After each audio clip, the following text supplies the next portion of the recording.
കർത്താവിൽ പ്രിയ കർത്താവിന് പ്രിയ ദാസന്മാരെ, ഞങ്ങൾ ഇപ്പോൾ മനാലി കഴിഞ്ഞ റോത്തൻ കഴിഞ്ഞിട്ട് ഇവിടെ വന്നിരിക്കുകയാണ്. ഇവിടെ ചുറ്റുപാട് നോക്കുക, മുഴുക്ക മഞ്ഞുമലയാണ്, ഭയങ്കര മഞ്ഞുമലയാണ്.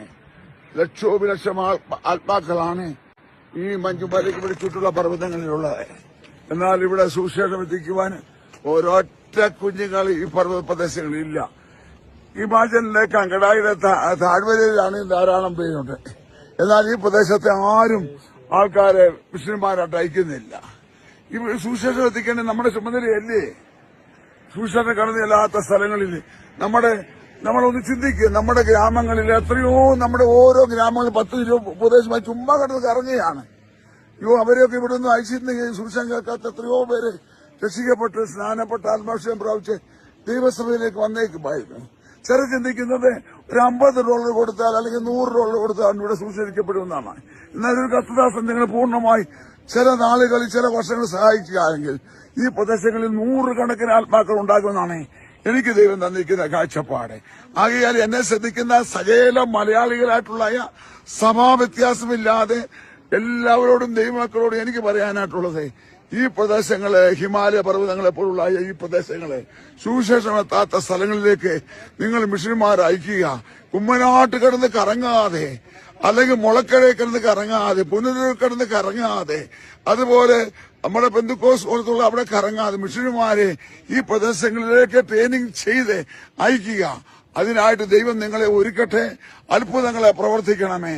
ഞങ്ങൾ ആകെയാൽ എന്നെ കേൾക്കുന്ന പ്രിയപ്പെട്ടവരോട് എനിക്ക് പറയുവാനായിട്ടുള്ളത്, എത്രയും പെട്ടെന്ന് ഈ ഹിമാലയ പ്രദേശങ്ങളിലെ മിഷണറിമാരെ അയക്കുക. ഞാൻ കഴിഞ്ഞ ദിവസങ്ങളിൽ ഭാരതത്തിന്റെ ടൂറുകളിൽ അനേക സ്റ്റേറ്റുകൾ, ഇനിയും 5-6 സ്റ്റേറ്റുകളിലുള്ളൂ.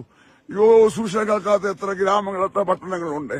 നമ്മൾ സുഖമായി വലിയ വലിയ ലക്ഷങ്ങൾ, കോടി ഡോളർ മുടക്കി, കോടി രൂപ മുടക്കി നമ്മൾ സുഖിക്കുകയല്ലേ? ഈ സുവിശേഷം കേൾക്കാത്ത സ്ഥലങ്ങളിലേക്ക് മിഷണറിമാരെ അയക്കുക. സഹോദരന്മാരെ, കർത്താവിന്റെ വിജയദാസന്മാരെ, ആ ഹാലിൽ എന്നെ ശ്രദ്ധിക്കുന്ന എല്ലാവരോടും എനിക്ക് പറയാനുള്ളൂ, ഇപ്പോൾ സുവിശേഷം അറിയിക്കുന്നത് എപ്പോൾ ദൈവം നമ്മളോട് കാര്യം തീർക്കുന്ന നാളിൽ നമ്മുടെ കൈകൾ ബലപ്പെട്ട് നമ്മുടെ കാലുകൾ ശക്തമായിട്ട് ഉറച്ചു നിൽക്കുമോ? ആകയാൽ മിഷന്മാരെ അയക്കുക. ഞാൻ ആരെ അയക്കേണ്ടു? ആർ നമുക്കായി പോകും? എന്നെ ശ്രദ്ധിക്കുന്നവർ എല്ലാവരും ഈ സുവിശേഷത്തിന് വേണ്ടി വലിയ കാര്യങ്ങളെ ചെയ്യുവാൻ ദൈവമായ കർത്താവ് സഹായിക്കട്ടെ. ഹിമാലയ പർവ്വതത്തെ, ഇന്ത്യയെ സുശേഷിപ്പാൻ ദൈവം നമ്മളെ കഴിഞ്ഞ കാലങ്ങളെക്കാൾ ഉപയോഗിക്കട്ടെ. നമ്മുടെ കണ്ണുകളെ തുറക്കട്ടെ. IPC എന്നോ ചർച്ചക്കോടെന്നോ അസംബ്ലി കോടെന്നോ ഷാരോനോ സ്വതന്ത്ര ബന്ധുക്കോ സഭകളെന്നോ ക്രൈസ്തവ സഭകളെന്നോ ഒന്നും പറയാൻ നോക്കാതെ ഹല്ലേലൂയ, അനേകായിരങ്ങളെ മിഷന്മാരെ അയപ്പാൻ ദൈവം നിങ്ങളെ സഹായിക്കട്ടെ. കർത്താവിന്റെ എളിയദാസൻ pastor Jacob John Pathankot. May the God bless you. എല്ലാവർക്കും നമസ്തേ. നിങ്ങൾ ഈ വീഡിയോ കാണുകയും കേൾക്കുകയും ചെയ്തു എന്ന് വിശ്വസിക്കുന്നു. ഇത് പത്താൻകോട്ട് കേന്ദ്രമായി പ്രവർത്തിക്കുന്ന പാസ്റ്റർ ജേക്കബ് ജോൺ എന്ന ഒരു സുവിശേഷകന്റെ വാക്കുകളാണ്. അയാൾ മണാലിയിൽ, അതായത് ഹിമാചൽ പ്രദേശിലെ മണാലിയിലെ ഈ സുവിശേഷ പ്രവർത്തനം കഴിഞ്ഞ് വരുന്ന വഴി ഹിമാചലിലെ മറ്റൊരു താഴ്വരയിൽ നിന്നുകൊണ്ട് പറയുന്ന കാര്യങ്ങളാണ് നിങ്ങൾ ഈ കേൾക്കുന്നത്. അയാളുടെ ദീനരോധനമാണ് ഈ വീഡിയോ. കാരണം ഇവിടെ ഈ ജനങ്ങളുടെ ഇടയ്ക്ക്, അയാൾ ഇപ്പോൾ നിൽക്കുന്ന ആ പ്രദേശത്തെ ജനങ്ങളുടെ ഇടയ്ക്ക് സുവിശേഷവൽക്കരണത്തിനായി ആരും എത്തിച്ചേർന്നിട്ടില്ലല്ലോ എന്നുള്ള ആ ഒരു അയാളുടെ സങ്കടത്തോടു കൂടിയുള്ള ഒരു രോദനം അയാൾ അതിനകത്ത് വ്യക്തമായി പറയുന്നുണ്ട്. മണാലിയിലെ പ്രവർത്തനം കഴിഞ്ഞു വരുന്ന വഴി ആണ് ഇവിടെ നിൽക്കുന്നത് എന്നും, ഹിമാചലിലെ കങ്കടായിയുടെ താഴ്വരയിൽ ഏറെ പേർ അവിടെ പ്രവർത്തിക്കുന്നുണ്ടെങ്കിലും ഇവിടേക്ക് ആരും എത്തിച്ചേർന്നിട്ടില്ല. ലക്ഷോപലക്ഷം ജനങ്ങളാണ് ഇവിടെ സുവിശേഷം കേൾക്കാതെ, സുവിശേഷവൽക്കരിക്കപ്പെടാതെ കിടക്കുന്നത്. ഇന്ത്യയുടെ പല ഭാഗങ്ങളിലും ഇങ്ങനെ നിരവധി ആൾക്കാർ പോയി സുവിശേഷവൽക്കരണം നടത്തുന്നുണ്ട്, മതപരിവർത്തനം നടത്തുന്നുണ്ട്. ആരും ഇവിടെ വരുന്നില്ലല്ലോ എന്നുള്ള ആ സങ്കടം കൊണ്ട് അയാൾ പറഞ്ഞതാണ്. ഇയാളുടെ കാര്യം തന്നെ നമ്മൾ ശ്രദ്ധിക്കുക. അയാൾ പറയുന്നുണ്ട്, പാസ്റ്റർ ജേക്കബ് ജോൺ പത്താൻകോട്ട് എന്നാണ് അയാൾ പറയുന്നത്. പത്താൻകോട്ട് എന്ന് പറയുന്നത് പഞ്ചാബിലെ ഒരു പ്രദേശമാണ്. പഞ്ചാബ് എന്ന് പറയുന്നത് നമുക്കറിയാം, അവിടുത്തെ ഭാഷ, മാതൃഭാഷ പഞ്ചാബിയാണ്. പിന്നെ ഹിന്ദി, പഞ്ചാബി കൂടാതെ ഹിന്ദി, അത് വടക്കേ ഇന്ത്യൻ സംസ്ഥാനങ്ങളിൽ മിക്കയിടങ്ങളിലും അവരുടെ പ്രാദേശിക ഭാഷയും ഹിന്ദിയും ഒരേ പ്രാധാന്യത്തോടു കൂടിയാണ് അവർ ഉപയോഗിക്കുന്നത്. ജേക്കബ് ജോൺ ഇയാൾ പറയുന്നത് ആ ഭാഷയിലൊന്നുമല്ല, പച്ച മലയാളത്തിലാണ് അയാൾ പറയുന്നത്. അതിൽ നിന്ന് തന്നെ എന്താണ് നമ്മൾ മനസ്സിലാക്കേണ്ടത്? ഈ ഇന്ത്യ മൊത്തത്തിൽ ഈ സുവിശേഷവൽക്കരണവുമായിട്ട് ഇറങ്ങിയിരിക്കുന്നത് കേരളത്തിൽ നിന്നുള്ള ഇതേപോലുള്ള കുറേ സാമൂഹ്യ വിരുദ്ധരാണ്. ഇവരെ നമുക്ക് സാമൂഹ്യ വിരുദ്ധരെന്ന് മാത്രമേ പറയത്തുള്ളൂ, അല്ലാതെ മിഷണറി പ്രവർത്തകരെ നമ്മൾ സാമൂഹ്യ സേവകരെന്ന് പറയൊക്കത്തില്ല. കാരണം ഈ സമൂഹത്തിൽ, ഹിന്ദു സമൂഹത്തിന് വിരുദ്ധമായിട്ട് പ്രവർത്തിക്കുന്നവരെ സാമൂഹ്യ വിരുദ്ധരെന്ന് മാത്രമേ നമുക്ക് വിശേഷിപ്പിക്കാൻ കഴിയുള്ളൂ. ഈ സാമൂഹ്യ വിരുദ്ധൻ്റെ വാക്കുകളിൽ നിന്ന് നമ്മൾ മനസ്സിലാക്കുന്നത്, ഇപ്പോൾ ഛത്തീസ്ഗഡിൽ 2 എണ്ണത്തിനെ അറസ്റ്റ് ചെയ്തു മതപരിവർത്തന ശ്രമവുമായിട്ട് ബന്ധപ്പെട്ട്. അവരെ മഹത്വവൽക്കരിക്കാൻ നടക്കുന്ന ഈ ചില ആൾക്കാരുണ്ട്. അത് മുന്നിട്ട് ഇറങ്ങിയിരിക്കുന്ന കമ്മ്യൂണിസ്റ്റുകാരും കോൺഗ്രസ്സുകാരുമാണ് ഏറ്റവും പ്രധാന പങ്ക് വഹിക്കുന്നത്. ഇത്തരം സാമൂഹ്യ വിരുദ്ധർ, ഈ ഛത്തീസ്ഗഡിലെ കന്യാസ്ത്രീകളുടെ കൂട്ടുള്ള സാമൂഹ്യ വിരുദ്ധർ ഇന്ത്യ ഇപ്പം ഈ വീഡിയോയിൽ പറയുന്ന ആ ജേക്കബ് ജോണിനെ പോലെയുള്ള സാമൂഹ്യ വിരുദ്ധർ, ഹിന്ദു വിരുദ്ധർ ഇന്ത്യ മൊത്തത്തിൽ സുവിശേഷവൽക്കരണവുമായി ഇറങ്ങിത്തിരിച്ചിരിക്കുന്നു എന്നുള്ളത് ഈ പാസ്റ്ററുടെ വാക്കുകളിൽ നിന്ന് തന്നെ നമ്മൾ മനസ്സിലാക്കേണ്ടതാണ്, നമുക്ക് മനസ്സിലാകുന്നതാണ്. അതാണ് ഇന്നത്തെ ഇന്ത്യയുടെ അവസ്ഥ. ഇപ്പോൾ ഭരണം കോൺഗ്രസിൻ്റെ കയ്യിലല്ലാത്തത് കൊണ്ട് ഇതിന് കുറച്ച് ഒളിവും മറവും ഉണ്ട് എന്നുള്ളത് മാത്രമാണ് വ്യത്യാസം. നേരത്തെ അങ്ങനെ ആയിരുന്നില്ല. ഇവർക്ക് സർവതന്ത്ര സ്വതന്ത്രരായി ഏത് സമയത്തും ഏത് വീട്ടിലും കടന്നു ചെല്ലാവുന്ന അവസ്ഥയായിരുന്നു നേരത്തെ ഉണ്ടായിരുന്നത്. ഇപ്പോൾ ഭരണം മാറി ഈ ഹൈന്ദവ സംഘടനകൾ, RSS, ബജരംഗദൾ, വിശ്വഹിന്ദു തുടങ്ങിയ സംഘടനകൾ ശക്തമായി പ്രവർത്തിക്കുന്നതുകൊണ്ട് ഇവർക്ക് പണ്ടത്തേതിൻ്റെ കൂട്ട് അത്ര ശക്തമായി പ്രവർത്തിക്കാൻ കഴിയുന്നില്ല എന്നുള്ളത് മാത്രമാണ് ഇതിനെ അല്പമെങ്കിലും ഒന്ന് ഇവരെ രഹസ്യമായി കൊണ്ടു നടക്കാൻ കാരണം. ഇതാണ് ഇന്ത്യയുടെ അവസ്ഥ. അപ്പോൾ ഈ ഛത്തീസ്ഗഡിലെ ഈ സുവിശേഷകരും ഈ മതപരിവർത്തനമായിട്ട് നടന്ന സുവിശേഷകരെ അറസ്റ്റ് ചെയ്തതിന് എതിരെ പ്രവർത്തിക്കുന്ന ഹിന്ദുക്കളായിട്ടുള്ള ആൾക്കാർ ചിന്തിക്കണം, ഹിന്ദുമത വിശ്വാസികളായിട്ടുള്ള ആൾക്കാർ ചിന്തിക്കണം. അവിടെ നടന്നത് ശരിയായ നടപടികൾ തന്നെയാണ്, അവിടെ ഒരു തെറ്റായ നടപടികളും നടന്നിട്ടില്ല എന്നുള്ളത്. അവിടെ ഒരു ജ്യോതി ശർമ്മയോ അല്ലെന്നുണ്ടെങ്കിൽ അതേപോലെ ബജരംഗദൾ പ്രവർത്തകരോ മുന്നിട്ടിറങ്ങിയതുകൊണ്ട് മാത്രമാണ് ഈ ഒരു വിഷയം ഇപ്പോൾ നമ്മുടെ സമൂഹം ശ്രദ്ധിക്കാൻ കാരണം എന്നുള്ളത് നമ്മൾ മറന്നുകൂടാ. നമ്മുടെ ഭാരതത്തിൻ്റെ ഓരോ മുക്കിലും മൂലയിലും ഇതേപോലുള്ള ജ്യോതി ശർമ്മമാർ ഉണ്ടാകേണ്ടതിൻ്റെ ആ ഒരു അനിവാര്യതയാണ് ഈ പാസ്റ്റർ ജേക്കബ് ജോൺ എന്ന അയാളുടെ ആ സാമൂഹ്യ വിരുദ്ധൻ്റെ വാക്കുകളിൽ നിന്ന് നമ്മൾക്ക് മനസ്സിലാക്കി തരുന്നത്. ഭാരതത്തിൻ്റെ ഓരോ മുക്കിലും മൂലയിലും ഈ തരം ജ്യോതി ശർമ്മമാർ ഉണ്ടാകേണ്ടിയിരിക്കുന്നു. ഇല്ല എന്നുണ്ടെങ്കിൽ, ഇപ്പോൾ ഈ ജ്യോതി ശർമ്മ ആണല്ലോ ഇപ്പം ഇവരുടെ എല്ലാം വില്ലൻ കഥാപാത്രം.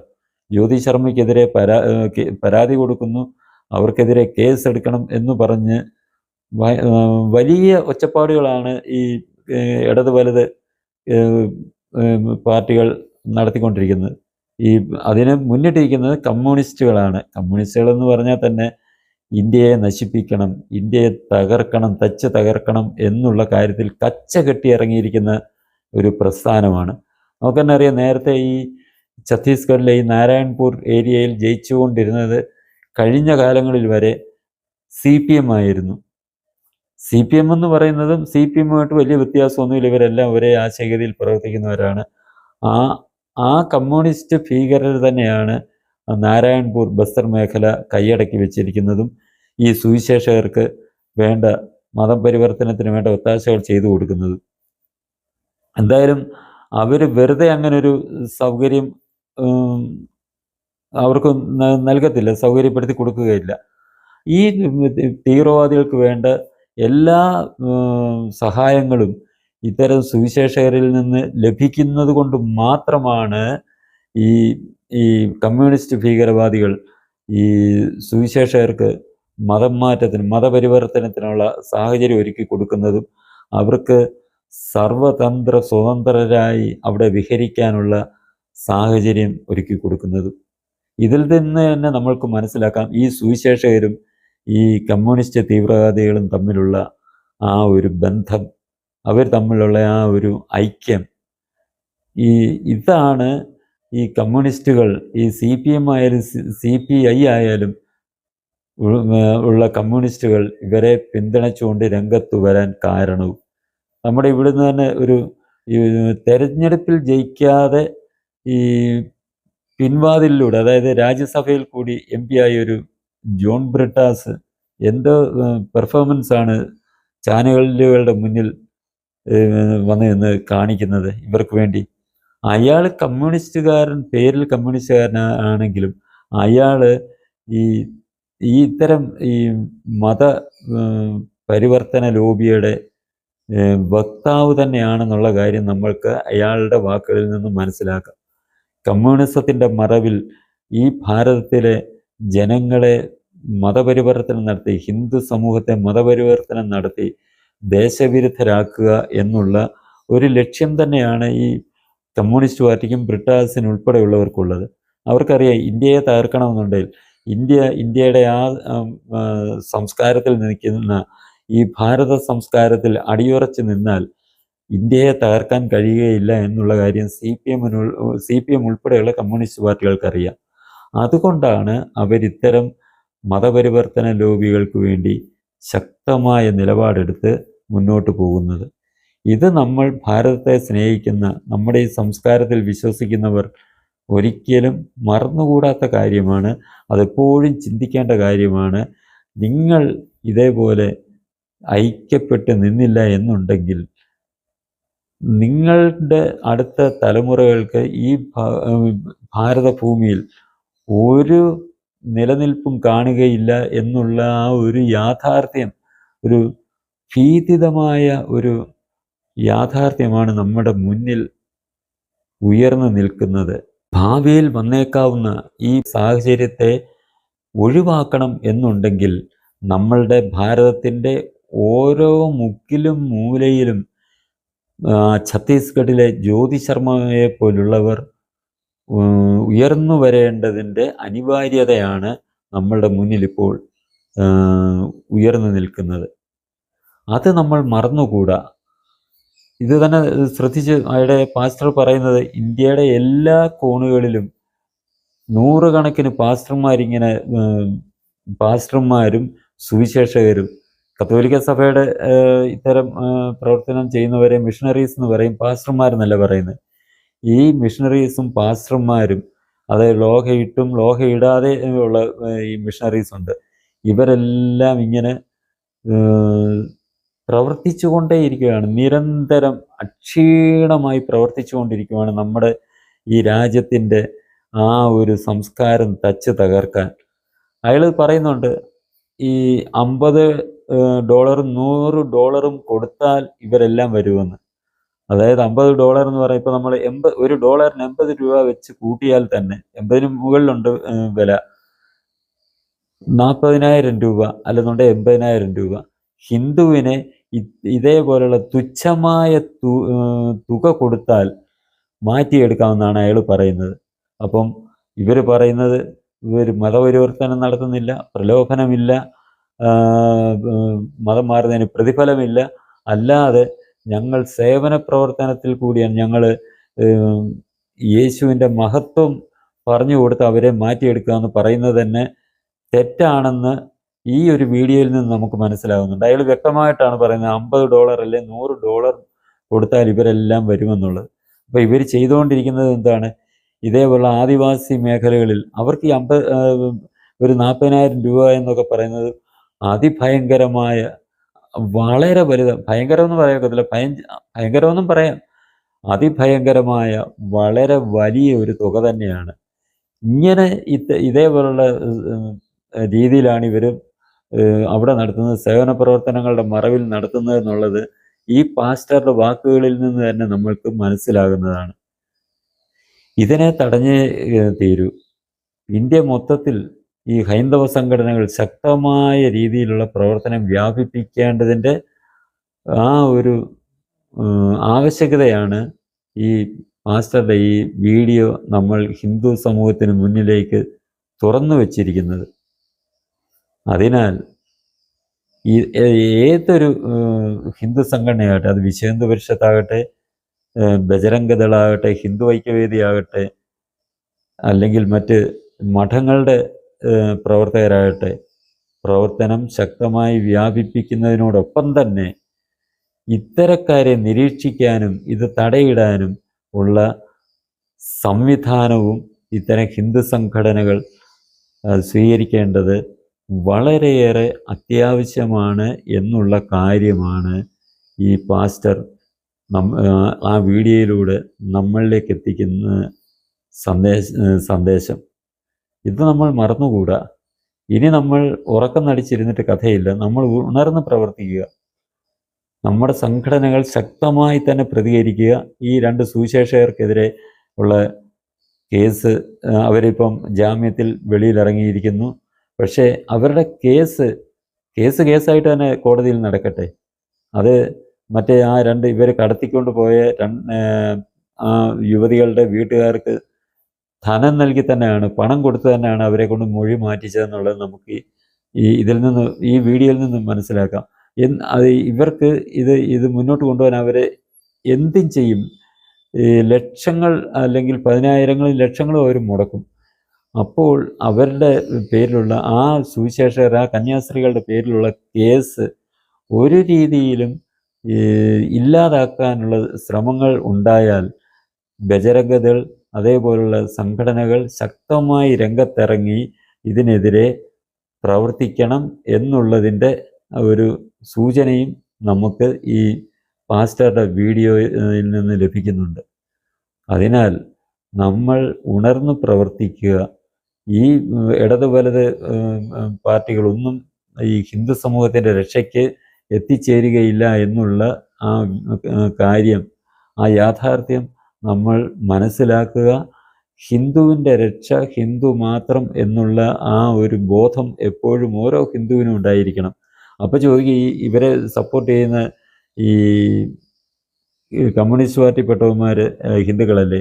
അല്ലെ വേണുഗോപാലിനെ പോലുള്ളവരും രമേശ് ചെന്നിത്തലയെ പോലുള്ളവരും സതീശനെ പോലുള്ളവരും ഹിന്ദുക്കളല്ലേ ചോദിക്കും. ഇവരെ ശരിയായിട്ട് ഹിന്ദുവായിട്ട് കൂട്ടാൻ നമുക്ക് കഴിയില്ല. കാരണം ഹിന്ദു സംസ്കാരത്തെ തകർക്കാൻ ഇത്തരം ഈ സാമൂഹ്യ വിരുദ്ധരുടെ അച്ചാരം വാങ്ങി ജീവിക്കുന്ന ഒരു കൂട്ടരാണ് ഇവരെന്നുള്ള കാര്യം നമ്മൾ മനസ്സിലാക്കുക. ഇവർ പേരുകൊണ്ട് ഹിന്ദു ആയിരിക്കാം, പക്ഷേ പ്രവൃത്തി കൊണ്ട് ഹിന്ദു വിരുദ്ധരാണെന്നുള്ള കാര്യം നമ്മൾ പ്രത്യേകം ശ്രദ്ധിക്കേണ്ടിയിരിക്കുന്നു. ഇവർ ഒരിക്കലും ഹിന്ദു സമൂഹത്തിൻ്റെ രക്ഷയ്ക്ക് ഇല്ല എന്നുള്ളത് നമ്മൾ എപ്പോഴും ഓർത്തിരിക്കേണ്ടതാണ്. വേണുഗോപാലൊക്കെ ഈ ഒരു ഹിന്ദു കുടുംബത്തിൽ ജനിച്ചല്ലോ എന്നുള്ള ആ ഒരു വ്യഥ ഓരോ ഹിന്ദുവിൻ്റെ മനസ്സിലുണ്ടായിരിക്കണം. നമ്മൾക്ക് തന്നെ അറിയാം, ശത്രു നമ്മളിൽ തന്നെയാണ് ഉള്ളത്. പുറമേയുള്ള ശത്രുവിനെ നമ്മൾക്ക് മനസ്സിലാക്കാം. നമ്മളുടെ ഉള്ളിലുള്ള ശത്രുക്കളെയാണ് നമ്മൾ ഏറ്റവും കൂടുതൽ കരുതിയിരിക്കേണ്ടത്. ആദ്യം തകർക്കേണ്ടത് ഇത്തരക്കാരുടെ ശക്തിയെയാണ്. നമ്മുടെ ഉള്ളിലുള്ള ശത്രുക്കളുടെ ശക്തിയെയാണ് നമ്മൾ ആദ്യം തകർക്കേണ്ടത്. അതിനുള്ള ശ്രമവും നമ്മുടെ ഭാഗത്തു നിന്ന് ഉണ്ടാകേണ്ടത് വളരെയേറെ അത്യാവശ്യമാണ്. സ്ഥാനമാനങ്ങളും ധനവും കിട്ടിക്കഴിഞ്ഞാൽ ഈ നമ്മുടെ ഉള്ളിൽ നിൽക്കുന്ന ശത്രുക്കൾ നമ്മളെക്കെതിരെ തന്നെ പോരാടും എന്നുള്ളത് എപ്പോഴും നമ്മൾ ചിന്തിക്കുക. ഇതനുസരിച്ച് തന്നെയാകണം നമ്മളുടെ പ്രവർത്തനങ്ങൾ എല്ലാം തന്നെ മുന്നോട്ട് പോകേണ്ടതും. ഇനി ഈ ചാനൽ സബ്സ്ക്രൈബ് ചെയ്യാനും ബെൽ ബട്ടൺ അമർത്താനും ലൈക്ക് ചെയ്ത് ഷെയർ ചെയ്യാനും മറക്കരുത്.